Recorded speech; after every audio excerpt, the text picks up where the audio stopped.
చూద్దాము. ప్రేమ కలిగిన మా తండ్రి, ఇదిగో ప్రభువా, నీ యొక్క బిడ్డలమైన మేము నీ వాక్యం ప్రకటించడానికి మీరు ఇచ్చిన కృపను బట్టి మీకు వందనం చెల్లిస్తున్నాం ప్రభువా. ఈ వాక్యము అనేక హృదయాల్లో ప్రతిఫలించి వారు మార్పు చెందినట్లు, రక్షణ పొందినట్లు మీ కృపను అనుగ్రహించమని నజరేయుడైన యేసుక్రీస్తు నామమున అడిగి వేడుకొనుచున్నాం తండ్రి, ఆమెన్. ప్రభునందు ప్రియమైన దేవుని సంగమా, దేవుని యొక్క వాక్యాన్ని కొద్ది నిమిషంలో నేర్చుకుందాం. యోహాను సువార్త 1వ అధ్యాయము 47వ వచనం చదువుకుందాం. యేసు నతనయేలు తన యొద్దకు వచ్చుట చూచి, ఇదిగో ఇతడు నిజముగా ఇశ్రాయేలీయుడు, ఇతని యందు ఏ కపటము లేదని అతని గూర్చి చెప్పాను. ప్రభునందు ప్రియమైన దేవుని సంగమా, సర్వశక్తివంతుడైన దేవుడు తన అపారమైన కృపను మన మీద కుమ్మరించి, తన యొక్క బిడ్డలు ఫలించి అభివృద్ధి పొంది విస్తరించి ఈ భూమిని నిండించి దానిని లోపర్చుకోవాలని గొప్ప ఆశీర్వాదమును మనకు దయచేసి ఉన్నాడు. ప్రభు అయిన యేసుక్రీస్తు తన యొక్క పరిచర్యను ప్రారంభించిన సందర్భంలో ఆయన బాప్తిసం పొందిన సందర్భంలో మరి దేవుని యొక్క ఆత్మ ఆయన మీదికి పావురం వలె దిగి వచ్చినట్లు, అలాగే ఆ సందర్భంలో దేవుని యొక్క వాక్కు, ఈయనే దేవుని కుమారుడు, ఈయనే నా ప్రియ కుమారుడు, ఈయన యందు నేను ఆనందించుచున్నానని చెప్పిన విధానం చూసినప్పుడు త్రియేక దేవుని యొక్క తత్వము అక్కడ మనం చూడవచ్చు. తండ్రి వాక్కు, కుమారుని యొక్క ప్రత్యక్షత, అలాగే పరిశుద్ధాత్మ యొక్క మరి ప్రత్యక్షతను మనం చూడగలుగుతున్నాము. కనుక ప్రభునందు ప్రేమైన దేవుని సంఘమా, అలాగున ప్రభు అయిన యేసుక్రీస్తు వారు పరిశుద్ధాత్మ చేత అభిషేకింపబడి, అలాగే తండ్రి వాక్కు చేత మరి నమ్మకముగా పనిచేయటానికి ఆశ్రితపబడి ఈ లోకానికి వచ్చినట్లుగా మనము చూడగలుగుతున్నాము. ఈ సందర్భంలో ఆయన పరిచర్య చేయటానికి దేవుడు మరి తన యొక్క బిడ్డలను పిలిచినట్లుగా వాక్యం తేటగా తెలియచేస్తుంది. దేవుడు మనల్ని పిలుస్తున్నాడు, పరిచర్య నిమిత్తం పిలుస్తున్నాడు, రక్షణ పొందటానికి పిలుస్తున్నాడు, పరలోక రాజ్యంలో ప్రవేశించటానికి పిలుస్తున్నాడు. కనుక దేవుని యొక్క పిలుపు ఎంతో ఉన్నతమైనది, విశాలమైనది, ప్రేమ కలిగిందని మనము గ్రహించవలసి ఉన్నది. దేవుడు ప్రేమమయుడై ఉన్నాడు, దేవుడు ప్రేమ కలిగిన వాడై ఉన్నాడు. అందుకనే వాక్యం అంటుంది, దేవుడు లోకమును ఎంతో ప్రేమించెను, కాగా తన అద్వితీయ కుమారుని యందు విశ్వాసముంచు ప్రతి వాడు నశింపక నిత్యజీవం పొందినట్లు ఆయనను అనుగ్రహించనని మరి అపోస్తులైన యోహాను తెలియచేస్తున్నాడు. ఇక్కడ ప్రభు అయిన యేసుక్రీస్తు వారు తన పరిచర్య ప్రారంభించిన సందర్భంలో మరి తన యొక్క పని కొరకు, పరిచర్య కొరకు మరి శిష్యులుగా ఉండుట కొరకు కొంతమందిని ఏర్పాటు చేసుకున్నట్లుగా వాక్యం తేటగా తెలియజేస్తుంది. బాప్తిస్మిచ్చి యోహాను యేసు ప్రభువును చూచి, ఇదిగో లోక పాపములను మోసుకొని పోవు దేవుని గొర్రెపిల్ల అని తన శిష్యులకు తెలియచేసినట్లు వాక్యము తెలియచేస్తుంది. కనుక ఆయన ఎవరో యోహాను ఎరిగినప్పుడు, ఆయన పని విధానం ఏమిటో, ఆయన ఎందుకోసం వచ్చాడో ఎరిగినప్పుడు, ఇదిగో లోక పాపములను మోసుకొని పోవు దేవుని గొర్రెపిల్ల అని ఆయన గురించి సెలవిచ్చున్నాడు. కనుక ప్రభువునందు ప్రేమైన దేవుని సంఘమా, లోక పాపములను తీసివేయటానికి, పాపమునకు పరిహారం చేయటానికి, పాపములు క్షమించటానికి, పాప పరిహారం నిమిత్తం తన యొక్క అమూల్యమైన రక్తాన్ని చిందించటానికి ఆయన ఈ లోకానికి వచ్చి ఉన్నాడు. అప్పుడు ఆయనతో ఉన్న శిష్యులు ఆ మాట విని ఆయన్ని వెంబడించి ఆయనతో వెళ్ళి, రబ్బీ, నీవెక్కడ కాపురం ఉన్నావని ఆయనను అడిగిన సందర్భంలో ఆయన చెప్పిన మాట, వచ్చి చూడుడని మరి వారితో చెప్పినట్లుగా దేవుని యొక్క వాక్యం తెలియచేస్తుంది. దేవునికి స్తోత్రం కలుగునుగాక. తన యొక్క బిడ్డలను తన ఇంటికి ఆహ్వానించేవాడుగా ప్రభు ఉన్నాడు. దేవుని సన్నిధికి రమ్మని ఆహ్వానించేవాడుగా ప్రభు ఉన్నాడు. నా మందిరము సమస్త జనులకు ప్రార్థన మందిరం అనబడునని ఆయన తెలియచేస్తున్నాడు. కనుక ప్రభువునందు ప్రేమైన దేవుని సంఘమా, నీవెక్కడ నివాసమున్నావని ఆయన చెప్పినప్పుడు వచ్చి చూడి అని తెలియచేస్తున్నాడు. కనుక ఆయన నివాసము, ఆయన ఇల్లు, ఆయన ముండే మరి ప్రార్థనా మందిరమును మనం చూడవలసి ఉన్నది. ఆ ప్రార్థనా మందిరంలో మనం ఆయన్ను కలుసుకొనవలసి ఉన్నదని దేవుని యొక్క వాక్యం ఇక్కడ తేటగా తెలియచేస్తుంది.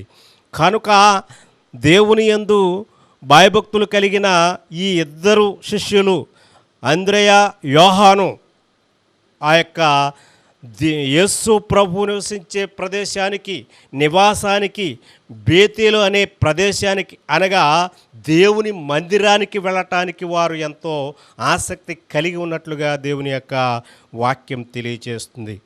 కనుక ప్రభువునందు ప్రేమైన దేవుని సంగమా, వారు వెళ్ళి సంతోషముతో మరి ఆయన ఉన్న కాపురం ఉన్న స్థలము చూచి ఆ దినము ఆయన యొద్ద బస చేసిరి. దేవునికి స్తోత్రం కలుగునుగాక. ఆయన యొద్ద బస చేయటానికి ఈ ఇద్దరు శిష్యులకు ఎంతో గొప్ప భాగ్యము కలిగినది, గొప్ప ఆధిక్యత కలిగినది.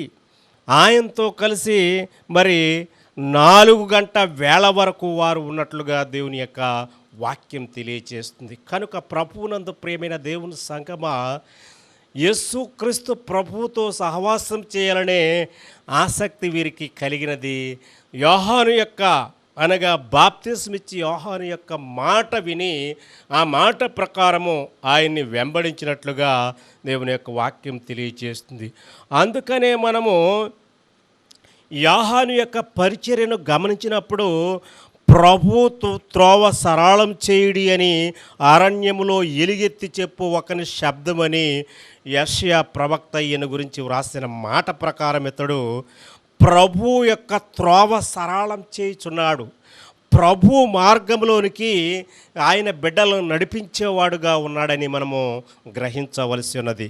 కనుక ప్రభువునందు ప్రియమైన దేవుని సంగమా, వారు ఆయనతో ఉండి మరి ఆయనను వెంబడించి ఆయన వద్ద మరి నివాసముండి సహవాసములో, ఆయన సహవాసములో మరి కొన్ని గంటలు ఉండి మరి చక్కని ఆయన మాటలు, ఆయన బోధలు, ఆయన యొక్క ఆలోచనలు మరి వీరు తెలుసుకున్నట్ల దేవుని యొక్క వాక్యం తెలియచేస్తుంది.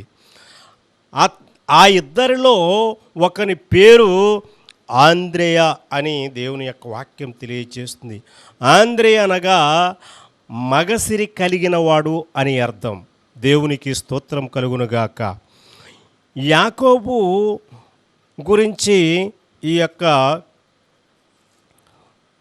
హోషేయ ప్రవక్త వ్రాస్తూ ఏమంటున్నాడంటే, అతడు మగసిరి కలిగిన వాడై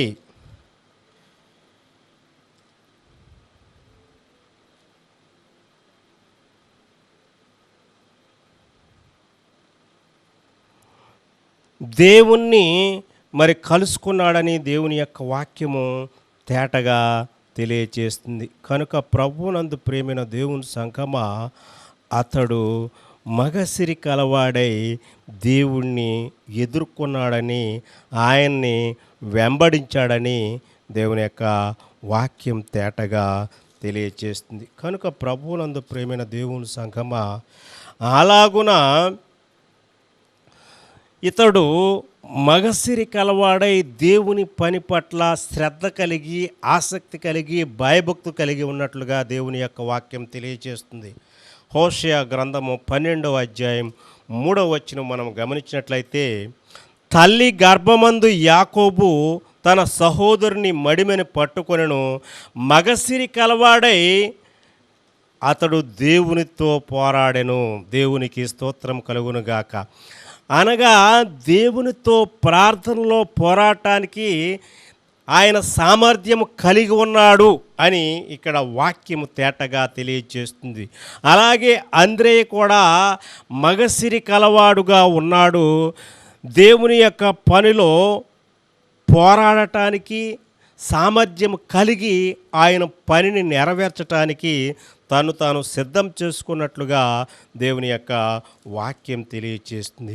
అతడు ప్రభు అయిన యేసుక్రీస్తు యొక్క మాటలు విన్న తర్వాత, ఆయన యొక్క ఉద్దేశాన్ని గ్రహించిన తర్వాత, ఆయన యొక్క ఆలోచన గ్రహించిన తర్వాత, ఆయన యొక్క ఆలోచన ప్రకారము ఆత్మల రక్షణ ప్రాముఖ్యమైనదని ఎరిగి ప్రతి ఒక్కరిని దేవుని యొద్దకు నడిపించవలసిన ఆసక్తి కలిగిన వాడై, మొదట దేవుని యొక్క వాక్యం మనం చూసినప్పుడు, సామెత చూసినప్పుడు ఎంట గెలిచి రచ్చ గెలచవలనని దేవుని యొక్క వాక్యం తెలియజేస్తుంది.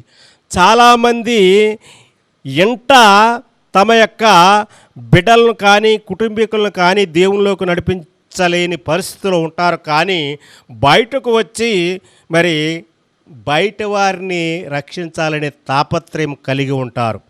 అయితే దేవుని యొక్క వాక్యము అలాగూ చెప్పటం లేదు. మొదట నీ ఇంటి వారిని దేవుని వైపు త్రిప్పాలి. మొదట నీ ఇంటి వారు రక్షింపబడాలి. తర్వాత మరి నీ పొరుగువారు రక్షింపబడాలని దేవుని యొక్క వాక్యం తెలియజేస్తుంది. కనుక ప్రభువునందు ప్రియమైన దేవుని సంఘమా, మొదట మన ఇంటి వారు రక్షింపబడాలి. మొదట మన కుటుంబంలో వారు రక్షింపబడాలి. అందుకనే ప్రభు అయిన యేసుక్రీస్తు కూడా మరి గదరేనియ దేశంలో ఆ సమాధుల్లో తిరిగిన వాడు స్వస్థపడిన తర్వాత, నేను కూడా నీ వెంట వస్తాను అని చెప్పినప్పుడు ప్రభు చెప్పిన మాట మనము జ్ఞాపకం చేసుకోవాలి. మార్కు సువార్త 5వ అధ్యాయము 19వ వచనము, ఆయన వానికి సెలవీయక నీవు నీ ఇంటి వారి యొద్దకు వెళ్ళి ప్రభువు నీ యందు కనికరపడి నీకు చేసిన కార్యములన్నిటినీ వారికి తెలియచెప్పమనెను. కనుక ప్రభువునందు ప్రేమైన దేవుని సంగమా, ముందు నీ ఇంటికి వెళ్ళి దేవుడు నీ పట్ల ఏ కార్యములు చేసి ఉన్నాడో, దేవుడు నీ పట్ల ఎటువంటి ప్రేమను మరి చూపించున్నాడో, దేవుడు నిన్ను ఎలాగూ రక్షించి ఉన్నాడో మొదట నీ ఇంటి వారికి దేవుని గురించి తెలియచేయి. తర్వాత నీవు బయటి వారికి ఆ విషయము తెలియచేయమని యేసు ప్రభు వాడితో చెప్పినప్పుడు, వాడు దేవుడు తన విషయమై చేసిన విషయములను మరి తన ఇంటి వారితో చెప్పి ఉన్నాడు. తర్వాత వాడు వెళ్ళి యేసు తనకు చేసిన వన్నీయు దెకపొలిలో ప్రకటింపగా అందరూ ఆశ్చర్యపడిరి. దేవునికి స్తోత్రం కలుగునుగాక. దెకపొలి అంటే 10 పట్టణములు. 10 పట్టణములకు సువార్త అందించేవాడుగా అతడు దేవుని వలన అభివృద్ధి పొందాడు, దేవుడి వలన నియమింపబడ్డాడు. దేవునికి స్తోత్రం కలుగునుగాక. అయితే ప్రభువునందు ప్రేమైన దేవుని సంఘమా, నీవు నేను ఏమి చేస్తున్నాము? నీ కుటుంబాన్ని నీవు రక్షించగలిగిన స్థితిలో ఉన్నావా? నీ కుటుంబాన్ని రక్షించుకున్న తర్వాత నీ పొరుగువాని కొరకు ఆలోచించమని దేవుని యొక్క వాక్యం తేటగా తెలియజేస్తుంది. ఇక్కడ అంద్రే కూడా మొదటగా తన సహోదరుని దేవుని యొద్దకు నడిపిస్తున్నట్లుగా వాక్యం తేటగా తెలియజేస్తుంది. ఇతడు మొదట తన సహోదరుడైన సీమోనును చూచి, మేము మెస్సియాను కనుగొంటిమని అతనితో చెప్పెను. దేవునికి స్తోత్రం కలుగునుగాక. మొదట అతడు సమాజంలోనికి వెళ్ళలేదు, ఊర్లలోనికి వెళ్ళలేదు, పట్టణంలోనికి వెళ్ళలేదు. తన యొక్క సహోదరుడు రక్షింపబడాలని ఆశ కలిగి ఉన్నాడు. అపోస్తలుడైన పౌలు కూడా తన సహోదరులైన యూదులు ముందు రక్షింపబడాలి, తర్వాత అన్యజనుల గురించి ఆలోచన చేస్తాను అని అన్నప్పుడు యూదులు అతని మాట విననందున ఆ అన్యజనుల యొద్దకు అతడు పంపబడ్డాడని దేవుని యొక్క వాక్యం తేటగా తెలియచేస్తుంది. కనుక ప్రభువునందు ప్రియమైన దేవుని సంగమా, మొదట అతడు తన సహోదరుని చూచి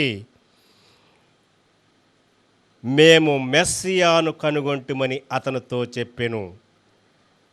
ప్రభువునందు ప్రియమైన దేవుని సంగమా, ఎప్పుడైనా నీ యొక్క సహోదరుడికి, నీ తల్లిదండ్రులకు, నీ బిడ్డలకు, నీ భార్యకు, నీ భర్తకు మేము మెస్సియాను కనుగొంటిమి, మేము మెస్సియాను చూస్తిమి, దేవుణ్ణి చూస్తిమి అని ఎవరైనా ఎప్పుడైనా చెప్పారా? అంద్రేయ యొక్క పరిచర్య మీరు గమనించారా? కనుక ప్రభువునందు ప్రేమైన దేవుని సంగమా, మెస్సియా అనగా ఇది హెబ్రీ పదము, దానికి గ్రీకులో క్రీస్తు అనే అర్థము. యేసు క్రీస్తుగా దేవుడు ఈ లోకానికి వచ్చాడు. క్రీస్తు అనగా అభిషిక్తుడని, యేసు అనగా రక్షకుడు అని అర్థము. యేసు క్రీస్తు అనగా రక్షించటానికి దేవుని చేత అభిషేకము పొందిన వాడని దేవుని యొక్క వాక్యం తేటగా తెలియచేస్తుంది. కనుక రక్షకుణ్ణి, రక్షించటానికి అభిషేకం పొందిన వాడిని పాత నిబంధన గ్రంథముల్లో, ప్రవక్తల గ్రంథముల్లో, కీర్తనల గ్రంథంలో ఎవరి గురించి దేవుడు వ్రాయించాడో అటువంటి మెస్సియాను మేము కనుగొన్నాము, మెస్సియాను మేము కనుగొన్నామని దేవుని యొక్క వాక్యం తేటగా తెలియచేస్తుంది. కనుక ప్రభువునందు ప్రేమైన దేవుని సంగమా, మెస్సియాను కనుగొన్నామని చెప్పటమే కాక తన సహోదరుడైన పేతురును మెస్సియా వద్దకు నడిపించిన గొప్ప దైవజనుడు అంద్రేయని మనము గమనించవలసి ఉన్నది. యేసునొద్దకు అతని తోడుకొని వచ్చెను. దేవునికి స్తోత్రం కలుగునుగాక. ప్రభు అయిన యేసు క్రీస్తు వారు అతను చూచి, నీవు యోహాను కుమారుడైన సీమోనువు, నీవు యోహాను కుమారుడైన సీమోనువు అని ఆయన్ని గురించి చెప్పిన విధానం చూసినప్పుడు మన దేవుడు ఆశ్చర్యకరుడని, ఆలోచనకర్తని, అద్వితీయమైన దేవుడని, నిత్యుడగు తండ్రి అని, బలవంతుడైన దేవుడని, సమాధానకర్తయు అధిపతి అని మనకు తేటగా బోధపడుచున్నది. అయితే నీవు కేఫా అనబడదువు.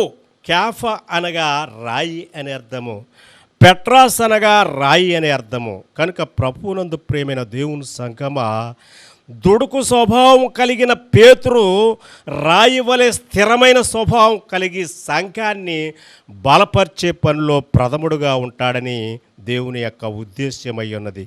కనుక ప్రభువునందు ప్రేమైన దేవుని సంగమా, పరిశుద్ధాత్మ దిగి వచ్చిన రోజున, సంఘము ముద్రించబడిన రోజున, సంఘము ఏర్పాటు చేయబడిన రోజున ఈ అపోస్తులైన పేతురు ప్రకటించిన విధానమును బట్టి అతడు సువార్త ప్రకటించగా ఆ రోజు 3,000 మంది రక్షణలోనికి నడిపించబడ్డారు. రక్షణ బాప్తిస్వం పొందినట్లుగా దేవుని యొక్క వాక్యం తెలియచేస్తుంది. అయితే 3,000 మందిని రక్షించిన ఘనత కలిగిన పేతురును రక్షించినది అంద్రేయ అని మనము ఎప్పటికీ మర్చిపోకూడదు. దేవునికి స్తోత్రం కలుగునుగాక. పేతురు అంత గొప్పవాడిగా ఎదగటానికి, ఆయన్ని రక్షణలోనికి నడిపించిన అంద్రేయ పేతురు కంటే గొప్ప దైవజనుడని మనము గ్రహించుకోవలసి ఉన్నది.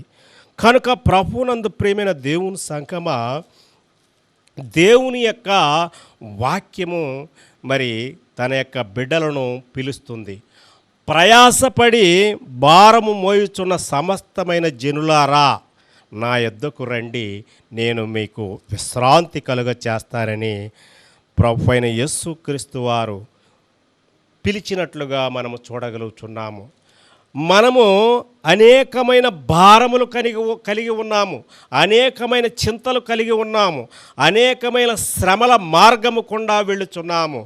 దుఃఖముతో, వేదనతో, కన్నీటితో మన జీవితములు ముందుకు కొనసాగుచున్నవి. అటువంటి పరిస్థితుల్లో పాప భారముతో నలిగిపోవుచున్న వారిని చూచి దేవుడు మాట్లాడుచున్న మాట, ప్రయాసపడి భారం మోసుకొనుచున్న సమస్త జనులారా నా యొద్దకు రండి, నేను మీకు విశ్రాంతి కలుగచేస్తాను, మీకు రక్షణ భాగ్యము కలిగిస్తానని ప్రభువైన యేసుక్రీస్తు చెప్పినట్లుగా దేవుని యొక్క వాక్యం తెలియచేస్తుంది. కనుక ప్రభువునందు ప్రియమైన దేవుని సంఘమా, ఆయన మన భారము తీసివేసేవాడై ఉన్నాడు. పాప భారమును తీసివేసి మనల్ని తన పరిశుద్ధతలోనికి, నీతిలోనికి నడిపించేవాడుగా ఉన్నాడని దేవుని యొక్క వాక్యం తెలియచేస్తుంది. అలాగే యెషయా గ్రంథము 45వ అధ్యాయం 22లో కూడా రక్షణ పొందటానికి దేవుడు పిలుస్తున్నట్లుగా ఈ వాక్యమును మనము గమనించవచ్చు. బూది గంతముల నివాసులారా నా వైపు చూచి రక్షణ పొందుడి, దేవుడును నేనే, మరి ఏ దేవుడును లేడు. దేవునికి స్తోత్రం కలుగునుగాక. ఆయనే దేవుడు, సర్వ సృష్టికర్త, సమస్తమును ఆయన మూలముగా కలిగి ఉన్నది ఏది ఆయన లేకుండా కలగలేదు. కనుక ప్రభువునందు ప్రియమైన దేవుని సంఘమా, ప్రభువునందు ప్రియమైన లోకమా, నేనే దేవుడను, మరి ఏ దేవుడును లేడని ప్రభు ఇక్కడ తెలియచేస్తున్నాడు. కనుక దేవుడు ఎవరో తెలుసుకొని ఆయన్ని మనము ఆరాధించాలి. ఆరాధనకు ఆయనే యోగ్యుడు, ఆరాధనకు ఆయనే పాత్రుడు, ఆయనే పూజనీయుడు, ఆయనే రెవరెండు, కానీ మిగిలిన వారెవరో కాదని దేవుని యొక్క వాక్యం తెలియచేస్తుంది. కనుక ప్రభువునందు ప్రేమైన దేవుని సంగమా, బూదిగంత నివాసులారా నా వైపు చూచి రక్షణ పొందండి దేవుని యొక్క వాక్యం తేటగా తెలియచేస్తుంది.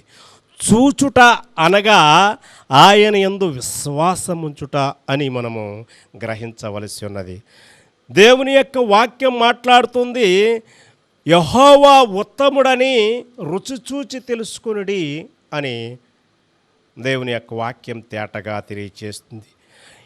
దేవుడు ఉత్తముడు, ఉపకారి, అందరినీ ప్రేమించేవాడు, అందరినీ రక్షించేవాడు, అందరి పాపములు క్షమించేవాడని ఎవరికి తెలుస్తుందంటే ఆయనను రుచి చూచిన వారికి తెలుస్తుంది. మనము సాధారణంగా కూరలో అన్ని దినుసులు వేసి కూర చక్కగా వండుతాము. ఆ కూర వండటంలో గరిటె ప్రధాన పాత్ర వహిస్తుంది.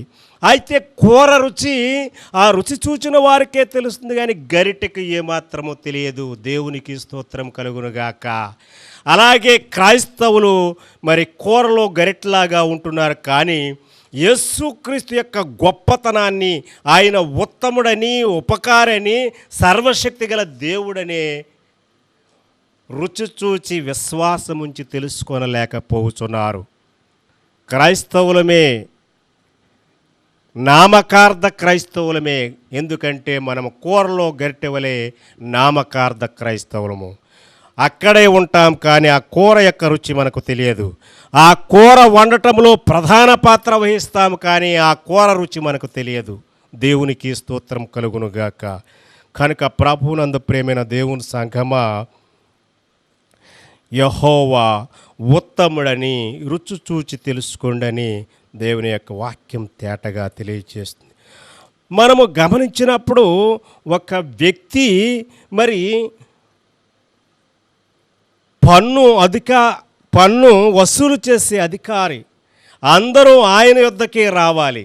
అయితే ఆయన మాత్రం ఒక ఆయన్ను చూడటానికి తన పనిని మానివేసి, అలాగే తన సమస్తమును విడిచిపెట్టి ఆయన యేసు ప్రభు అనే మరి ఆయన చూడటానికి మరి వచ్చినట్లుగా దేవుని యొక్క వాక్యం తెలియచేస్తుంది. కనుక ప్రభువునందు ప్రేమైన దేవుని సంగమా, అతడు యేసుక్రీస్తును చూడగోరెను.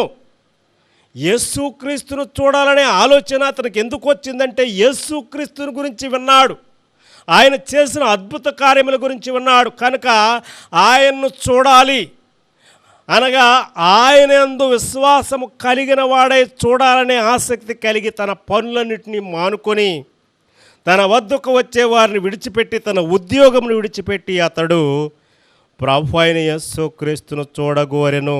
ఆయన ఎవరో, ఎట్టివాడో, ఎంత గొప్ప మహత్యం కలవాడో అని చూడగోరినని అతన్ని గురించి వ్రాయబడి ఉన్నది. కనుక ప్రభువునందు ప్రేమైన దేవుని సంగమా, అలాగున అతడు దేవుణ్ణి చూడగోరెను. అయితే అందరితో కలిసి, జనముతో కలిసి చూడటానికి అతడు ఇష్టపడలేదు. ప్రత్యేకముగా చూడాలని, ప్రత్యేకమైన దృష్టి కలిగి చూడాలని అతడు ఆలోచన చేసి ఉన్నాడు. దేవునికి స్తోత్రం కలుగునుగాక. అలాగున అతడు మరి ఆ త్రోవలో రానై ఉండగా ముందుగా పరిగెత్తి ఆయన్ని ప్రత్యేకమైన దృష్టితో చూడాలని ఒక చెట్టు ఎక్కినట్లుగా దేవుని యొక్క వాక్యం తేటగా తెలియచేస్తుంది. కనుక ప్రభువునందు ప్రేమైన దేవుని సంఘమా, ఆయన ప్రభువును చూడాలని ఆశ కలిగి ఉన్నాడు. ఆయన ఎవరో, ఎట్టివాడో, మనము ఆయన విన్నదానికంటే ఆయన దానికి తగినట్లుగా ఉంటాడా, ఇంకా ఎక్కువగా ఉంటాడా, ఇంకా ప్రశస్తంగా ఉంటాడని ఆసక్తి కలిగి, విశ్వాసము కలిగి తన పనులన్నిటినీ విడిచిపెట్టి, తన ఉద్యోగమును విడిచిపెట్టి వచ్చాడు. ఆదివారము దేవాలయము రావటానికి నీ పనులు విడిచిపెట్టావు, నీ భర్తను విడిచిపెట్టావు, నీ భార్యను విడిచిపెట్టావు, నీ తల్లిదండ్రులు విడిచిపెట్టావు, నీ ఇంటిని విడిచిపెట్టావు, ఏమీ విడిచిపెట్టావు నువ్వు. అయితే ఇతడిని చూసినప్పుడు, ప్రభుత్వ అధికారం చూసినప్పుడు నీకు జ్ఞానము కలగాలి, వివేకము కలగాలి, శ్రద్ధ కలగాలి, ఆసక్తి కలగాలి. అబ్రహామును దేవుడు నీవు నివసించే ఊరు నుంచి నీ బంధువులను, నీ కలిగిన వారిని సమస్తమును విడిచిపెట్టి నేను చెప్పిన ప్రదేశమునకు రమ్మని చెప్పినప్పుడు ఆ ప్రదేశాన్ని విడవటానికి, తన బంధువులను విడవటానికి అతను సిద్ధపడినప్పుడు నేటి క్రైస్తవులకు ఆలోచన కలగదా? మనస్సు మారదా? దేవుణ్ణి ఆరాధించే రోజున పనులు పెట్టుకోవటం, ప్రయాణాలు పెట్టుకోవటం, మీ ఇష్టానుసారమైన సమయానికి రావటం, ఇది మనకు తగునా? కనుక ప్రభువునందు ప్రేమైన దేవుని సంగమా, అతడు త్రోవన రానై ఉండగా ఆ త్రోవ ప్రక్కన ఉన్న చెట్టు ఎక్కి ప్రత్యేకమైన దృష్టితో ఆయన నేను చూడాలని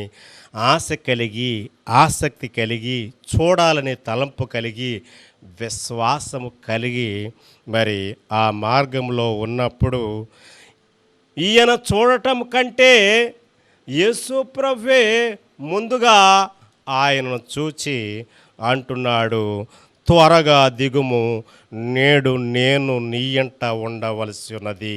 దేవునికి స్తోత్రం కలుగునుగాక. త్వరగా దిగుము, నేడు నేను నీ ఎంట ఉండవలసి ఉన్నది. అర్హత లేని వాడికి అర్హత కలిగించడమే దేవుని యొక్క కృప. ఎన్నిక లేని వాడిని ఎన్నికలోనికి తెచ్చుటయే దేవుని యొక్క కృప. పెంట్ల కుప్పల మీద ఉన్న దీనులను పైకి లేపుటయే దేవుని యొక్క కృప. కనుక ప్రభువునందు ప్రియమైన దేవుని సంగమా, నేను నేడు నీ ఇంట ఉండవలసినది చెప్పగా అతడు సంతోషముతో, అప్పటి వరకు లేని సంతోషము యేసుక్రీస్తును చూచినప్పుడు కలిగినది, అప్పటి వరకు లేని సంతోషము యేసుక్రీస్తు మాట్లాడినప్పుడు కలిగినది. దేవునికి స్తోత్రం కలుగునుగాక. కనుక ప్రభువునందు ప్రేమైన దేవుని సంగమా, యేసుక్రీస్తు నీతో ఉంటే, యేసుక్రీస్తు నీతో మాట్లాడితే, యేసుక్రీస్తు నీ ఇంటికి వస్తే నీకు చెప్పరానంత, పట్టలేనంత సంతోషం కలుగుతుందని దేవుని యొక్క వాక్యం తెలియచేస్తుంది. కనుక ప్రభువునందు ప్రేమైన దేవుని సంగమా, అలాగున అతడు సంతోషముతో, మరి ఉత్సాహంతో, పట్టరాని సంతోషంతో ఆయనను చేర్చుకున్నాడు. దేవునికి స్తోత్రం కలుగునుగాక. ఆయనను చేర్చుకునట అనేది చాలా గొప్ప విషయము. చాలామందికి దేవుణ్ణి చేర్చుకోవటం తెలియదు, దేవుని సేవకులను చేర్చుకోవటం తెలియదు, వారి యొక్క అవసరాలు తీర్చడం తెలియదు. కనుక ప్రభువునందు ప్రియమైన దేవుని సంఘమా, దేవుని యొక్క వాక్యం మనకి ప్రతి విషయాన్ని తేటగా తెలియజేస్తుంది. నేర్చుకో, పాటించు అని చెప్పినప్పుడు మనము వినలేని స్థితిలో ఉన్నాము, పాటించలేని స్థితిలో ఉన్నాము, నేర్చుకోలేని స్థితిలో ఉన్నామని మనము గ్రహించవలది. అందరూ అనుకుంటున్నారు యేసు ప్రభువుని చూసి తడు పాపి అయిన మనిషి యొద్దకు ఎలాగ వెళ్తున్నాడు, పాపుల దగ్గరకు ఎందుకు వెళ్ళాడు అని అంటున్నాడు. ప్రభు అయిన యేసు క్రీస్తు ఎవరి కోసం వచ్చాడో వారికి తెలియదు. కనుక ధర్మశాస్త్రమును వారు ఎరిగిన వారే కానీ గ్రహించిన వారు కాదు, పాటించిన వారు కాదు. ధర్మశాస్త్రము వినుట వలన నీవు నీతిమంతుడుగా తీర్చబడవు, కానీ దాన్ని పాటించడం వలన నీవు నీతిమంతుడుగా తీర్చబడతావని దేవుని యొక్క వాక్యం ఇక్కడ తేటగా తెలియచేస్తుంది. కనుక యేసు ప్రభు వచ్చినప్పుడు జక్కయ్య సంతోషించాడు. అతనితో పాటు సంతోషించవలసిన వారు ఆయన చూసి సణుగుకున్నారు. దేవుని యొక్క వాక్యము తెలియచేస్తుంది, సంతోషించే వారితో సంతోషించండి. ఇది క్రైస్తవులు నేర్చుకోవాల్సిన ప్రాముఖ్యమైన విషయము. సంతోషించే వారితో సంతోషించండి. కనుక ప్రభువునందు ప్రేమైన దేవుని సంగమా, ఎప్పుడైతే యేసుక్రీస్తు ఒక పాపి అయిన మనుషుని ఇంటికి వచ్చాడో ఆ ఇల్లు పవిత్రమైంది, ఆ పాపి హృదయం కడగబడింది, అతనిలో పశ్చాత్తాపం కలిగింది, మనసు మార్చబడింది. అన్యాయం చేస్తున్న వ్యక్తి అన్యాయాన్ని గుర్తించాడు. తన యొక్క ఆస్తి తనకు అక్కరకు రాదు, అది అక్కరకు వచ్చిన వారికి మాత్రమే పనికి వస్తుంది, వారికి ఉపయోగించాలనే జ్ఞానము దేవుడు ఆయనకు కలుగచేశాడు. దేవునికి స్తోత్రం కలుగునుగాక. కనుక ప్రభువునందు ప్రియమైన దేవుని సంఘమా, అతడు వెంటనే స్పందిస్తున్నాడు, ధర్మశాస్త్రం ప్రకారము మాట్లాడుతున్నాడు.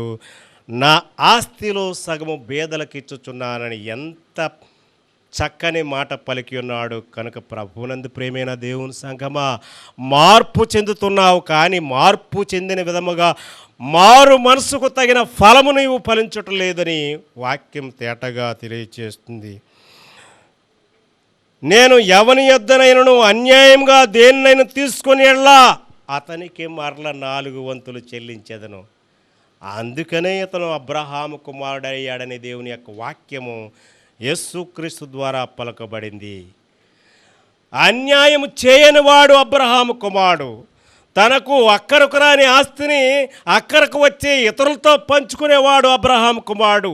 అతడు ఇశ్రాయేలీయుడు, అతడు నిజమైన క్రైస్తవుడు. కానీ ప్రతివాడు క్రైస్తవుడని పేరు పెట్టుకున్నంత వలన క్రీస్తుకు అవమానం కలుగుతుంది, కానీ మహిమ కలుగట్లేదు. కనుక ప్రభువునందు ప్రేమైన దేవుని సంగమా, నీతడు కూడా అబ్రహాము కుమారుడే, అందువలన ఇతని ఇంటికి రక్షణ వచ్చి ఉన్నది. దేవునికి స్తోత్రం కలుగునుగాక. నతనయేలును చూసిన సందర్భంలో ఇతడు నిజముగా ఇశ్రాయేలీయుడు, అనగా రక్షింపబడినవాడు. మోసగాడైన యాకోబు యబ్బోకు రేవు దగ్గర తెల్లవారులు ఒక నరునితో పెనుగులాడి, నీవు నన్ను ఆశీర్వదించితేనే కానీ నేను నిన్ను వదిలిపెట్టనని చెప్పిన సందర్భము ఉందన్నది. యాకోబుకు ఏమి తక్కువ? ఆస్తి ఉన్నది, బిడ్డలు ఉన్నారు, భార్యలు ఉన్నారు, అన్నీ ఉన్నాయి. అయినా కూడా నీవు నన్ను ఆశీర్వదించితేనే కానీ నేను నిన్ను విడిచిపెట్టనని చెప్పాడు. ఏమి ఆశీర్వాదం కావాలి యాకోబుకి? రక్షణ అనే ఆశీర్వాదం కావాలి. రక్షణ లేకుండా ఎన్ని ఉన్నా అది నిరుపయోగమే, నీకెందుకు ఉపయోగపడదు. రక్షింపబడిన వాడవైతే నీవు దేవునితో యుగయుగములు సంతోషంతో జీవిస్తావని దేవుని యొక్క వాక్యం తెలియచేస్తుంది. కనుక ప్రభువునందు ప్రియమైన దేవుని సంగమా, ఇతడు ఇశ్రాయేలీయుడు, ఇతనిలో ఏ కపటము లేదని ప్రభు అయిన యేసుక్రీస్తు వారు నతనయేలుతో చెప్పారు. ఆత్మలో కపటము లేనివాడు ధన్యుడని దావీదు భక్తుడు వ్రాస్తున్నాడు. పేతురు కూడా తన యొక్క పత్రికలో యేసు ప్రభువును యేసు ప్రభువును గూర్చి వ్రాస్తూ ఆయన నోటిలో ఆయనలో ఏ కపటమును కనబడలేదని వ్రాస్తున్నాడు. కనుక ప్రభువునందు ప్రియమైన దేవుని సంగమా, నతనయేలును చూసి దేవుడు చెప్పిన మాట, ఇతడు ఇశ్రాయేలీయుడు, ఇతడు ఏ కపటము లేనివాడు, దేవుని యొక్క బిడ్డలు, దేవుని యొక్క శిష్యులు, దేవుని పని చేసేవారు మరి రక్షింపబడిన వారుగా, కపటము లేనివారుగా, ఇతరులకు సేవ చేసేవారుగా, మేలు చేసేవారుగా ఉండాలని దేవుని యొక్క వాక్యం తెలియచేస్తుంది. కనుక అట్టి కృపా దేవుడు దేవుని యొక్క బిడలకు దయచేయునుగాక. దేవుడి కొద్ది మాటలు దీవించి ఆశీర్వదించునుగాక. ప్రార్థన చేద్దాం. ప్రేమ కలిగిన మా తండ్రి, ఇదిగో ప్రభువా, నీ యొక్క బిడ్డలమైన మేము మరొకసారి నీ సన్నిధికి వస్తున్నాం. ప్రభువా, ఇప్పటి వరకు నీ వాక్యాన్ని ప్రకటించడానికి మీరు ఇచ్చిన కృపను బట్టి మీకు వందనములు, స్తోత్రములు, కృతజ్ఞతాస్తులు చెల్లిస్తున్నాం. ప్రభువా, ఈ వాక్యం ద్వారా మాతో మాట్లాడిన దేవా, మీరు ఇచ్చిన అధికారాన్ని బట్టి మీకు వందనములు చెల్లిస్తున్నాం. ఈ వాక్యం అనేక హృదయాల్లో ఫలించి రక్షణ పొందినట్లు మీ కృపను అనుగ్రహించండి. ఈ యొక్క వాక్యాన్ని స్పాన్సర్ చేస్తున్న కుటుంబం ప్రభువా, మరి యాళ్ళ స్వతంత్రరావు గారి కుటుంబాన్ని మీరు జ్ఞాపం చేసుకోండి. వారి యొక్క సతీమణి పుష్పలీలను, వారి యొక్క బిడలు మరి స్వరాజును, మనోహర్ రాజును జ్ఞాపం చేసుకోండి. నీ బిడ్డలకు మంచి ఆరోగ్యము, శక్తిని, బలం దయచేయండి. పెద్ద కుమారుడు యొక్క పనిలో తోడునేడగా ఉండి బలపరచండి. చదువుచున్న చిన్న కుమారుని దీవించి ఆశ్రయించండి. వారి యొక్క అత్తగారు వరలక్ష్మి గారి ఆరోగ్యం కొరకు ప్రార్థన చేయుచున్నాం. వారి వ్యాపారం కొరకు, వారి ఆటో కొరకు, వారి సమస్తం కొరకు ప్రార్థన చేయుచున్నాం. ఆ కుటుంబాన్ని దీవించండి, ఆశ్రయించండి, బలపరచండి, మీ కృపలో వర్ధల చేయండి. వారికి కావాల్సిన ప్రతి అవసరం అక్కర తీర్చి మీ కృప ద్వారా వారిని బలపరచమని, నీ రక్షణ మార్గమును వారికి తెలియచేసి కుటుంబంతా రక్షింపబడి నీ రాకడ కొరకు ఎదురు చూచే బిడలుగా ఉండుటకు సహాయం దయచేయమని వేడుకొంచున్నాం ప్రభువా. అలాగే ఈ వాక్యాన్ని ప్రకటించడానికి చేయుతనిచ్చున్న హెవెన్ టీవీ యాజమాన్యాన్ని, సిబ్బందిని, వారి కుటుంబం, వారి పరిచయలు దీవించి ఆశ్రయించండి. హెవెన్ ప్రేయర్ హౌస్ను దీవించి ఆశ్రయించండి. అలాగే ప్రభువా, నూతనంగా ఏర్పాటు చేయబడిన హెవెన్ మ్యూజిక్ సెంటర్ను కూడా మీరు ఆశ్రయించండి. ఈ యొక్క అద్భుతమైన ఆధ్యాత్మిక వాయిద్యముల ద్వారా దేవుని యొక్క మరి పాటలు వినసొంపుగా ఉండటానికి, మరి వాయిద్యములు వాయించడానికి నీ బిడ్డలను ప్రేరేపించండి. అనేక మందిగా వచ్చి నేర్చుకుని సంఘాల్లో, దేవాలయంలో అనేక చోట్ల తమ యొక్క నైపుణ్యాన్ని ప్రదర్శించడానికి మీ కృపను అనుగ్రహించండి. ఏర్పాటు చేసిన మరి దైవజనులను, అలాగే ఈ యొక్క మరి వాయిద్యములు స్పాన్సర్ చేసిన నీ యొక్క కుమారుడిని, అలాగే నేర్పుచున్న గురువులను మీరు దీవించి ఆశ్రయించి మీ కృపలో వర్ధల చేయమని నజరేయుడైన యేసుక్రీస్తు నామమున అడిగి వేడుకొంచున్నాం తండ్రి. ఆమేన్.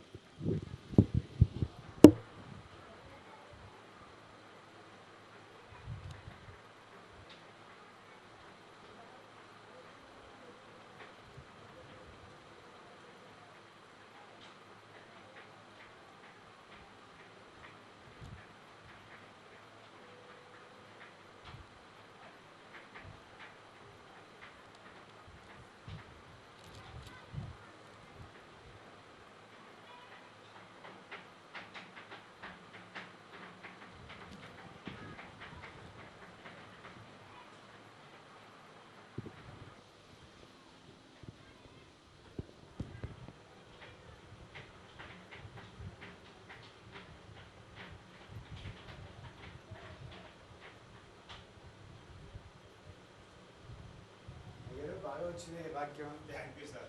చూస్తున్నాను.